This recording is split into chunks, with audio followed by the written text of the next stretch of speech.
Shalom, salam sejahtera buat kita sekalian. Saudara yang dikasihi Tuhan, suatu kali ada seorang kaya yang mempunyai 19 ekor kerbau dan 3 orang anak. Mendekati ajalnya, dia membagikan warisan kepada ketiga anaknya dengan pesan setengah bagian untuk anak pertama, 1/4 bagian untuk anak kedua, dan 1/5 bagian untuk anak ketiga. Setelah sang ayah meninggal, ketiga anaknya membagikan kerbau sesuai pesan ayah mereka. Tapi mereka menemukan keganjilan bahwa masing-masing mereka akan mendapatkan bagian kerbau yang tidak utuh.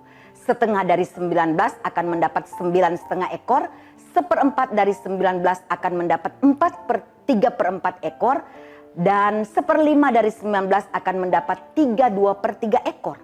Namun masing-masing dari mereka tidak mau mengalah dan berusaha mendapatkan bagian yang utuh. Sampai terdengarlah kabar pertengkaran mereka oleh seorang bapak yang miskin yang punya 1 ekor kerbau.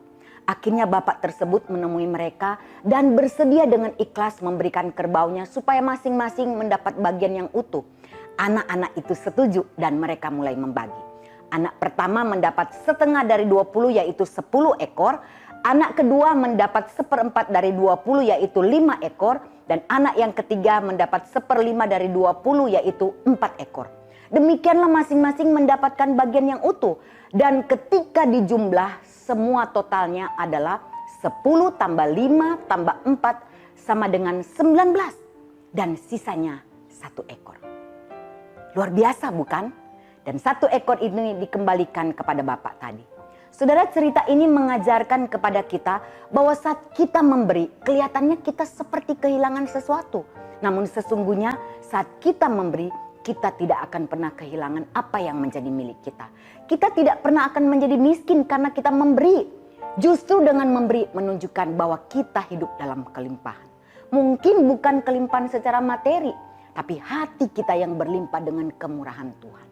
Oleh karena itu jangan pernah menahan berkat Tuhan kepada orang yang membutuhkan. Sebab Tuhan tidak pernah mengabaikan orang-orang yang memberi dengan tulus hati. Sebagaimana firman Tuhan berkata dalam 2 Korintus 9 ayat 7-8. Hendaklah masing-masing memberikan menurut kerelaan hatinya. Jangan dengan sedih hati atau karena paksaan. Sebab Allah mengasihi orang yang memberi dengan sukacita. Dan Allah sanggup melimpahkan segala kasih karunia kepada kamu. Supaya kamu senantiasa berkecukupan di dalam segala sesuatu. Dan malah berkelimpahan, berkelebihan di dalam berbagai kebajikan. Saudara, percayalah, kita tidak akan rugi jika kita memberi kepada orang lain. Malahan kita akan diberkati oleh Tuhan dan Tuhan akan memelihara hidup kita.